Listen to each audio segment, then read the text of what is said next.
Boa noite a todos, muita paz. Vamos conversar alguma coisa a respeito da grande revolução que todos nós fomos convidados a realizar um dia na vida. Desde os primórdios, se buscarmos na história da humanidade, nós estamos navegando aí por esse reino dos homens, ou melhor, da humanidade, há uns 3.500.000 anos. Mas nos reconhecemos como seres mais civilizados há uns 250.000 anos. Estamos desde uma época primária, onde habitávamos corpos rudes e nos manifestávamos através de sons guturais, até os dias de hoje, onde falamos milhares de idiomas, milhares de dialetos e aprendemos a nos relacionar. Nesse espaço de tempo, nós provocamos essa grande revolução. O Espiritismo, ele veio trazer informações preciosas para que eu possa me reconhecer agora como um ser espiritual que está nesse trajeto para a eternidade na busca da sua perfeição. Todos nós. Conforme Allan Kardec, que é a pessoa responsável que trouxe as informações do mundo espiritual para o mundo físico e que dedicou grande parte dos seus neurônios para poder implantar a consciência espiritual no planeta Terra, Allan Kardec trouxe para todos nós o remédio que necessitávamos para a cura dos nossos males e principalmente para o esclarecimento das nossas almas.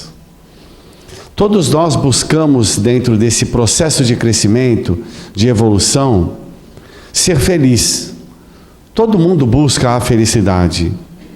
É lógico que a nossa felicidade ainda, às vezes, está atrelada a um pouco de ser egoísta, de querer somente as coisas para si, de querer as pessoas para si. E nós estamos na busca da felicidade pela fraternidade.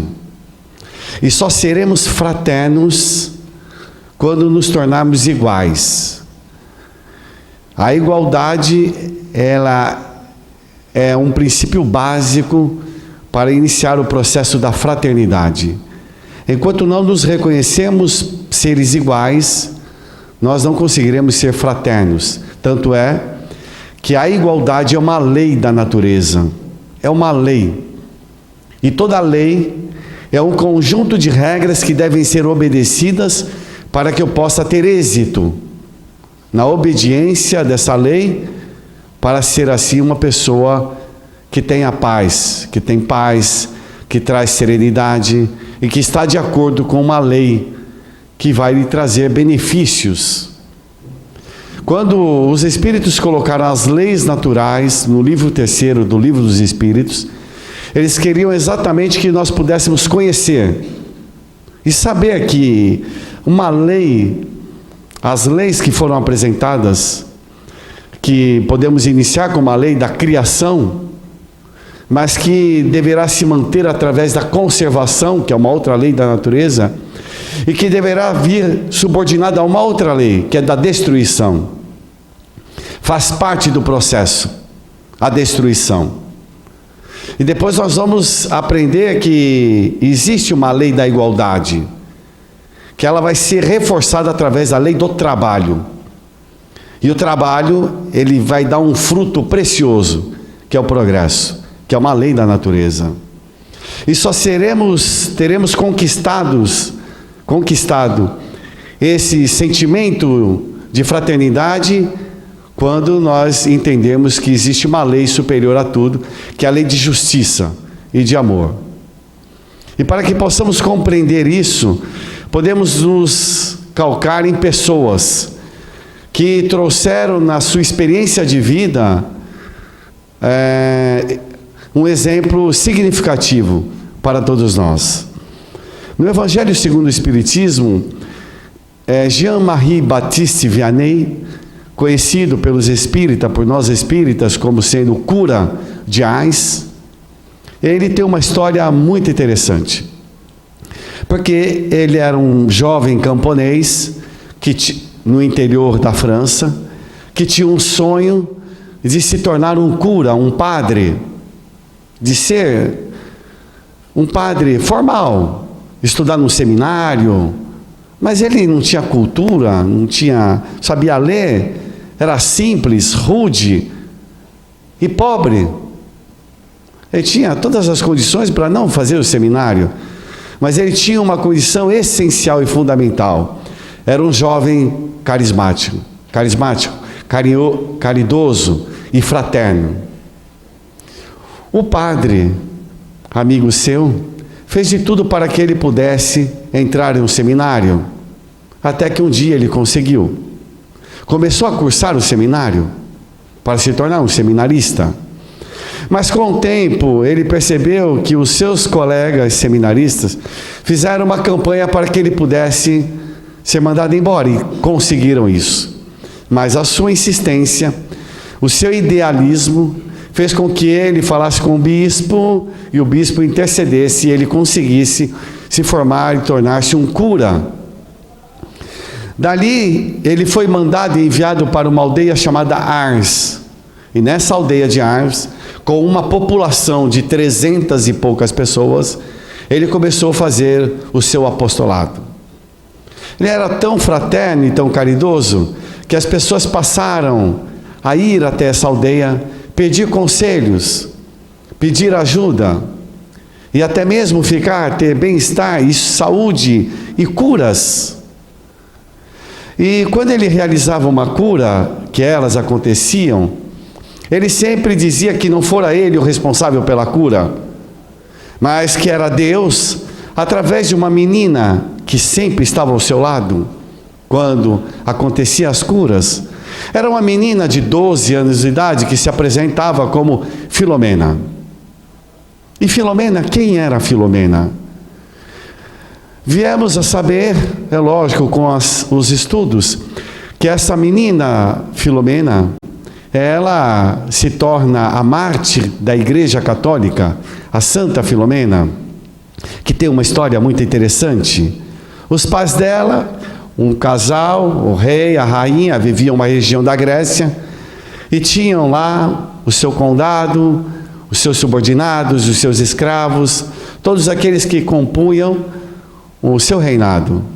O rei era um homem bom, a rainha também, mas eles tinham as dificuldades inerentes por lidar com pessoas subordinadas, escravos, e eles não tinham filhos, e eles precisavam de um filho para dar continuidade ao seu reinado. O tempo passava, a rainha ficava um pouco mais de idade, e ela sempre consultando as pessoas, e um dia consultando o seu médico, que era cristão, e dizia a ela, reclamava que ela queria tanto um filho, e por que ela não conseguia? Já que ele era cristão, que ele pedisse a esse homem que ele seguia, que pudesse ajudá-la, já que ele tinha tanta confiança. E ele passaram a deixar algumas escrituras, alguns pergaminhos. Isso era o ano 198 da era cristã. E ela passou a se familiarizar. E ele falou o seguinte: faça um pedido a Jesus. Peça a Jesus um filho. E ela assim fez. Começou a fazer as leituras, se familiarizar e fazer o pedido. Para sua surpresa, dali 9 meses nasce, não um filho, mas uma filha. E como essa filha se torna a luz da vida deles, e a luz no grego se chama lumena, adotaram o prefixo filos e se tornou a filha da luz, Filomena.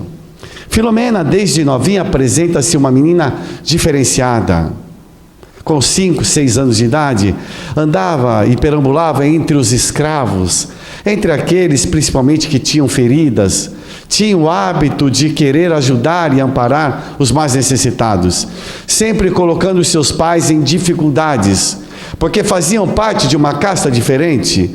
Filomena seria a futura princesa, a futura rainha, e não poderia estar se misturando com a plebe, com os subordinados, com os subalternos. Mas ela sempre fizera assim, e ganhava a simpatia de todos. Era uma beleza incomum, uma menina fraterna, gentil. O tempo foi passando. Quando ela contava com 12 anos de idade, ela chegou ao seu pai e falou: papai, eu vou me casar. Mas como vai se casar, minha filha? Você sabe que quem arruma o marido para você somos nós. Aliás, você já está compromissada com fulano de tal? Não, papai, eu vou me casar com Jesus. Mas como com Jesus? Porque desde pequenina a sua mãe se tornara uma cristã e vinha lendo a ela todos os dias os ensinamentos de Jesus. E ela, que já trazia consigo os fundamentos básicos da fraternidade, ficara apaixonada por esse homem incomum também. E ali, ela se entrega a Jesus, o seu pai se permite, e a partir dessa data ela se diz casta. Nunca teria uma outra pessoa na sua vida além de Jesus. E assim o tempo passou. Dali a alguns meses, o seu pai recebe uma carta do imperador Diocleciano de Roma, considerado um dos mais perversos imperadores de Roma. Dizem os estudiosos que nos 300 primeiros anos de cristianismo, mais de 1 milhão de cristãos foram mortos, e Diocleciano foi o pior torturador. E Diocleciano, nesse momento, ele governava, e mandaram uma carta ao rei, dizendo que iria invadir as suas terras, dominar o seu povo e fazer todos escravos. O rei ficara preocupado, pegou uma comitiva, sua família, e foi até Roma, fazer as rogativas, pedir clemência, para que não atacasse as suas terras. E nessa audiência com o imperador Diocleciano, aconteceu um fato inusitado. Enquanto Diocleciano falava, verbalizava, ele percebera aquela menina de 12 anos de idade, bela, ficara apaixonado, ficara transtornado com a sua beleza e queria tê-la a qualquer custo. Ficava martelando isso na sua mente. O rei fez as rogativas, pediu clemência, e Diocleciano tomou a palavra. Disse que poderia não mais atacar as suas terras. Aliás, poderia até defendê-lo dali por diante, mas só que deveria ter a sua filha, a filha do rei, Filomena, como sua esposa. Naquela época, os laços familiares eles eram tênues, 12 anos de idade, as relações não eram tão fortalecidas como os dos dias atuais. E eles houveram por bem permitir que Filomena ficasse em detrimento de milhares de vidas. E assim Filomena ficou nas mãos desse lobo que não queria, só queria somente tê-la em seus lençóis. E foi assim que Diocleciano fazia as suas tentativas, até que certo dia Filomena disse ser cristã. Ser cristã? Aquele que odiava o Cristo, Jesus. E imediatamente ele pede que ela declinasse a Jesus. E ela não faz assim. Ele imediatamente pede que ela fosse trancafiada em um calabouço e um carrasco ficasse observando. E só desse pão e água a ela. E assim aconteceu. Os dias se passaram. Filomena foi ficando debilitada, doente, cheia de feridas, e narra os historiadores que no 27º dia, uma coisa aconteceu. Uma luz diferente da dos achotes apareceu. E não sabe o carrasco o que aconteceu, mas sabe que aquelas feridas sumiram. A menina teve a sua saúde restituída. E ele saiu atônito pelas ruas de Roma, gritando: ela é uma bruxa, ela é uma santa, aconteceu um milagre. E saiu pelas ruas gritando, e Diocleciano soube. Mandou que trouxessem Filomena, e lá se encontrava ela diante dele, com uma beleza maravilhosa. Ele ficará perplexo, porque sabia que ela estava à beira da morte. Mas eu omiti um detalhe, porque os historiadores dizem que quando apareceu essa luz, narra depois que era a Maria, a mãe de Jesus, que dizendo mais ou menos assim: minha filha, suporte por mais 3 dias. No final do 3º dia virei eu pessoalmente e meu filho para te buscar. Sofrerás, passarás grandes dificuldades, mas suportes, que nós veremos pessoalmente te buscar. E assim, quando Diocleciano vê Filomena com a sua pele restituída, a sua saúde, a sua beleza, ele pede que ela negasse a Jesus, e ela assim não faz. Imediatamente ele pede que 6 arqueiros ficassem diante de Filomena e que lançassem as suas flechas para matá-la. E narram os historiadores que as flechas desviam e não conseguem pegar Filomena. Ele, mais numa atitude de impulso, pede que tocassem fogo na extremidade das flechas. Narram os historiadores que as flechas desviaram e voltaram e acertaram os arqueiros. Mais um motivo para ser chamada de bruxa, de santa, de milagre: ela é trancafiada. No 2º dia, Diocleciano pede que ela fosse trazida novamente. E nesse momento, ela vai passar por grandes dificuldades, aonde é amarrado uma corda ao seu pescoço, e na outra extremidade uma âncora. Ela é jogada do rio Tibre, sobre o rio Tibre, e lá, até os dias atuais, a âncora se encontra, e Filomena é solta da âncora, das cordas, e quando removem ela da água, ela está completamente seca. Mais um fato, para que ela pudesse ser chamada de bruxa, de milagrosa, de santa. E novamente ela volta ao calabouço. E no final do 3º dia, numa tarde de agosto, às 15 horas, ela é levada em praça pública, e ela é colocada sobre um tampo de mesa, e ali ela é decapitada. Narram os historiadores que quando ela tomba a cabeça, ela percebe a figura de Jesus e de Maria que vieram buscá-la. Na realidade, quando me recordo dessa história, é como se nós fizéssemos um pedido para nós mesmos, de tomar as coragens devidas na vida para assumir as responsabilidades que outrora nos programamos e hoje nos encontramos aqui para assumir as responsabilidades da vida. O meu processo de crescimento espiritual, ele é único e intransferível. Ninguém consegue atrapalhar o meu crescimento espiritual, somente se eu permitir. Somente se eu permitir. A minha felicidade, ela é minha e é intransferível. Eu só serei infeliz se eu me permitir ser infeliz. Porque a vinda de Jesus foi para apagar essas mágoas do nosso coração. E a mágoa é uma má água que nós guardamos e ressentimos. E o nosso corpo, ele é feito de 70% de água.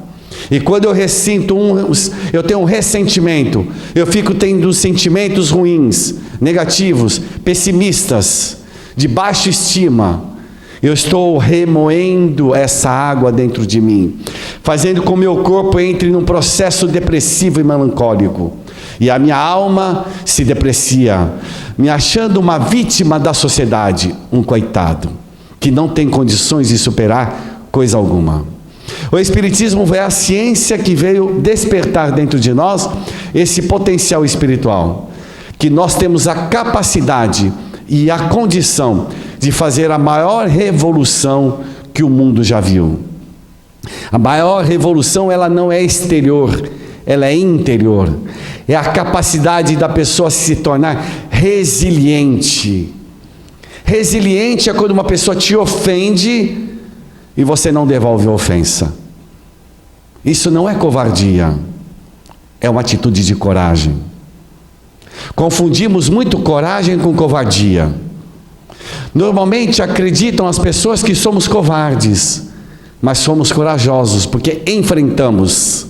Sabemos que às vezes temos que ficar quieto, porque às vezes o silêncio é importante naquele momento. E é assim que nós vamos nos tornando pessoas mais fortes. E aí eu estava conversando com um filho meu, que namorava há 8 anos, e aí a namorada terminou com ele. E a gente imagina, quando a gente perde um amor, parece que o mundo cai, o chão desaparece, e nós nos perdemos na vida. E se a pessoa não tiver um estofo, uma condição emocional, ela faz bobagem. É um dos maiores problemas que estamos vendo na atualidade. As pessoas não têm resiliência emocional. Retrucam na hora. Se matam, agridem, ofendem. Não são resilientes emocionalmente. E eu conversando com ele, eu falei, você não tenha dúvidas que você vai se tornar uma pessoa muito boa, muito cascuda, porque você está apanhando na vida. Quem apanha, aprende um dia.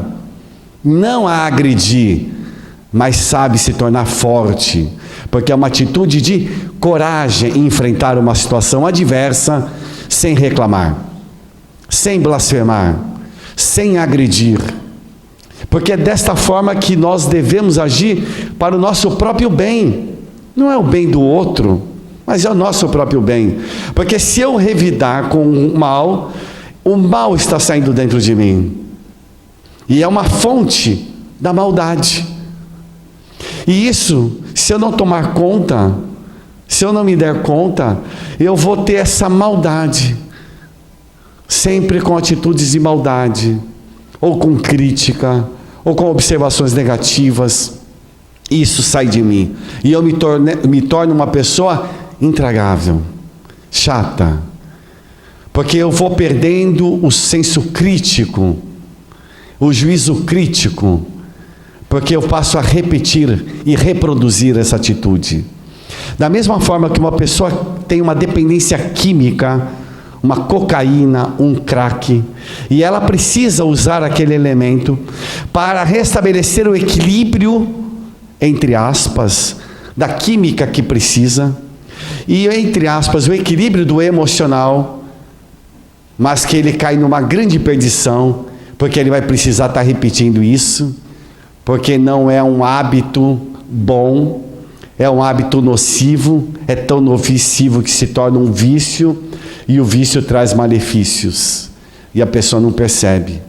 Da mesma forma que falar mal de alguém, e você sempre continuar falando mal de alguém, ou pensando mal, ou negativamente, você vai criar um vício, e você precisa desintoxicar, como um dependente químico. E como eu vou me desintoxicar? Os Espíritos deram a maior lição para nós. Não falaram assim, vai estudar o Espiritismo, não. Vai estudar teosofia, não. Vai fazer caridade. Fora da caridade não há salvação. A caridade é o único móvel de salvação. Olha que interessante isso. A caridade está ao alcance de todos nós. A caridade está ao alcance de todos nós. Pobre, rico, ignorante, letrado, de todos nós. Todos nós podemos fazer caridade. Ah, mas a caridade é dar dinheiro? Não. 100% das vezes que me pedem dinheiro na rua e que eu não dou, todas as vezes que eu não dou, e que eu dou uma palavra para a pessoa, todos eles me corresponderam muito bem. Porque eu dei 1 minuto de atenção. Às vezes um sorriso. E às vezes eu criei um hábito e eu falo para meus filhos, eu estou lascado, porque eu falo, amigão, eu vou ficar devendo dessa vez. Eu acho que eu criei uma dívida enorme já, porque eu estou devendo para um bocado de gente. Eu vou ficar devendo dessa vez. Mas eu dou uma palavra, eu dou uma atenção, alguma coisa que vai preencher aquele espaço vazio dele. Às vezes um sorriso. E isso vai fazer muito melhor do que um dinheiro, às vezes. Porque nós sabemos que às vezes, algumas vezes, é para droga. Mas às vezes uma palavra, um sorriso, isso vai fazer a diferença. Isso é caridade. Isso é caridade. Não precisa dispor de grandes coisas. Mas às vezes um simples sorriso, um simples minuto de atenção, uma simples informação, isso vai lhe trazer um grande benefício para você. Às vezes a gente não tem ideia de uma palavra que nós falamos e aquela vida da pessoa sofreu uma transformação por conta de uma palavra. Mas ela precisava ouvir essa palavra. Essa palavra foi o gatilho que despertou a chave da revolução, para que ela pudesse fazer a transformação necessária. E essa transformação, ela é necessária. Não é se tornar santo, ter asinha, nada disso. Os bons espíritos não estão preocupados com as minhas mazelas. Podem ter certeza, eles estão preocupados, atentos com as minhas virtudes. Eles vão valorizar as minhas virtudes. Antes, eu enchia os meus pacientes, falava, para de fumar, para de fumar. Aprendi nunca mais falar para de fumar, porque não resolve. Aí eu dizia assim, vai fazer um esporte, se matricule numa academia, vai andar na praia, vai fazer isso, vai fazer aquilo, coisas boas. Incentivo as pessoas a fazerem coisas boas.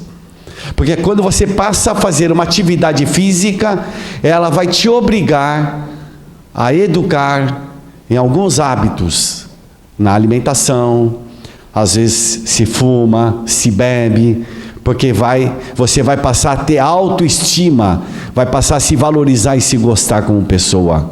E nós devemos ter autoestima. Nós temos o maior laboratório da vida. O Santista tem esse laboratório, que é a praia.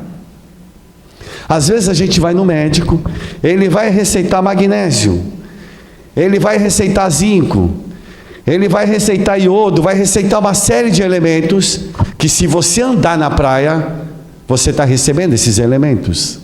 Andar na praia, eu não estou falando correr, respirar o ar da praia, isso vai trazer benefícios. Benefícios. E se você for muito audacioso, mas muito corajoso, você entra na água. Aí é a sua salvação. Porque todos nós viemos da água salgada. A nossa vida toda nós tivemos contato com água salgada. O nosso corpo é salgado. É só experimentar o suor, a urina, porque nós temos esse líquido, essa composição. E o mar tem essa composição. E nós precisamos. Então andar na praia, o máximo que você pode pegar é um bicho geográfico. Mas você toma um remédio lá, passa um remédio e fica bom. Mas é saudável. Entrar na água é muito saudável. Então, vou fazer uma pergunta aqui. Está certo que está um pouco de frio, né? Mas alguém foi na praia esses dias? Não, né? Foi da praia. Eu tive foi domingo, agora foi domingo, né? Dia dos Pais, né? Foi domingo. Aí eu tinha uma palestra em tal lugar, aí eu fui até o Gonzaga a pé, eu falei assim, eu vou voltar pela praia. E voltei pela praia. E é engraçado, não tinha ninguém na praia, né? Tinha gaivotas lá. Mas aí eu vi uma família, e era de turistas. Quando a gente é turista, está como turista, a gente não se importa. vai na praia com chuva, não é verdade? Às vezes as pessoas falam, o cara fica na praia com chuva. Quando a gente vai para outros lugares, também a gente vai. E estavam se divertindo lá. E eu tenho o hábito que quando eu ando, é como se eu fizesse uma conexão com o divino, com Deus. Eu tenho o hábito de falar, mas pensar. Agora eu me controlo, porque antes eu falava sozinho mesmo. As pessoas falam, nossa, você é louco, falando sozinho. Agora eu me controlo, porque às vezes eu estou falando com Deus, falando comigo mesmo, e falando das minhas necessidades, falando das minhas vontades, do meu projeto de vida. Às vezes eu estou passando por um momento, eu me imagino como se fosse uma luz vindo do universo e adentrando o meu ser, e passando essa energia deletéria para a terra. É uma terapêutica isso. Nós podemos fazer terapêutica a todo instante, mas nós esquecemos isso. O maior terapeuta somos nós. Se o médico não conversar com você bem, ele não te conhece. Não adianta pegar um hemograma, pegar lá, sem conhecer a pessoa, sem conversar com a pessoa. Porque às vezes eu conhecendo os problemas da pessoa, eu soluciono através de uma palavra. Então nós precisamos nos conhecer melhor e precisamos nos valorizar. Então tem a praia, vá à praia. Hoje tem, as pessoas falam assim, mas eu já estou com uma certa idade. Vai lá na escola de surf, pessoas de 70, 80 anos surfando. Mas por que você não pode surfar? Pode. Agora precisa ter coragem, precisa querer. Aí precisa assim deixar de lado aquilo, eu já estou velho, eu não posso. Não, nós podemos e devemos fazer essa mudança, essa transformação. Só para que a gente entenda, falando um pouco de esporte, e falando um pouco aqui de mudança, de renovação. Quando Michael Phelps, que foi o maior medalhista de todos os tempos, ele se encontrava no dia 31 de dezembro, 8 horas da noite, na sua casa, comemorando com a família toda. Já havia treinado mais de 10 mil metros de manhã, e ele estava lá, no ano de 31 de dezembro de 2011, o ano seguinte era a Olimpíada. 10 horas da noite, liga o seu técnico: Michael, vim te dar os parabéns, felicitações para você e sua família, mas eu estou aqui na piscina te esperando. Me esperando? Eu estou te esperando. Não, mas eu estou com a minha família toda, eu não posso deixar meus familiares. Michael, venham para cá.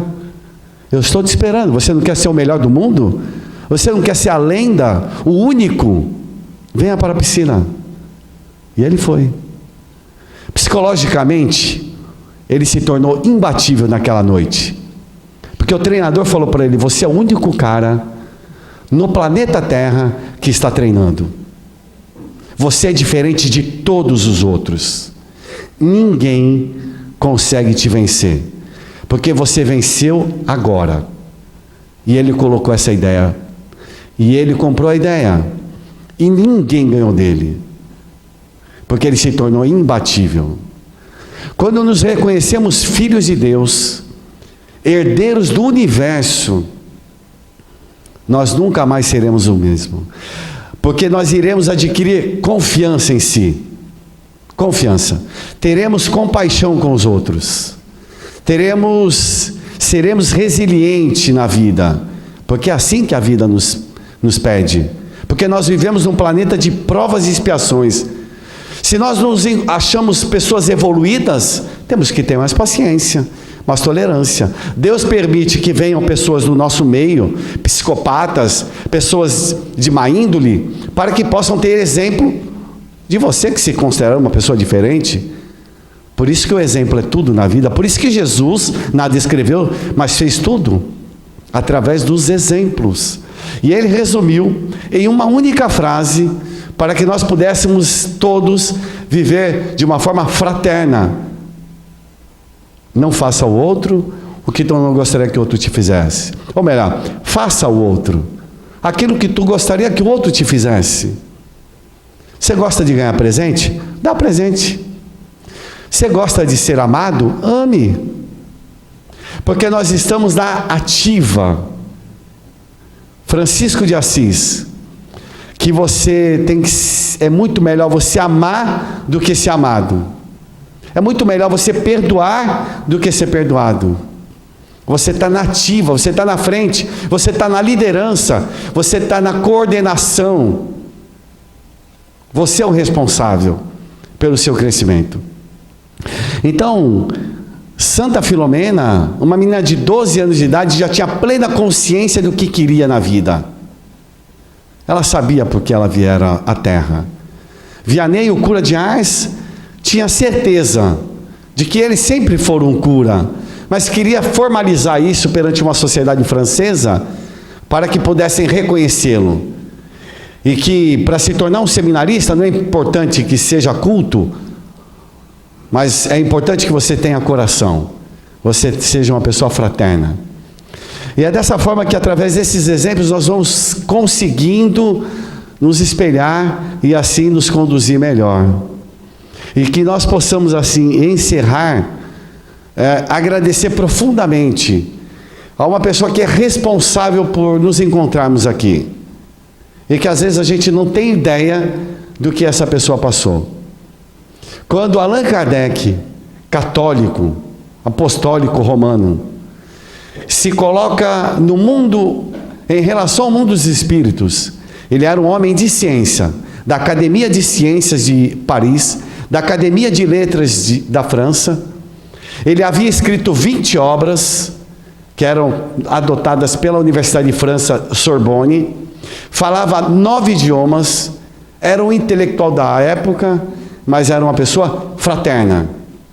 Não deixava de visitar um doente ou um presidiário naquela época.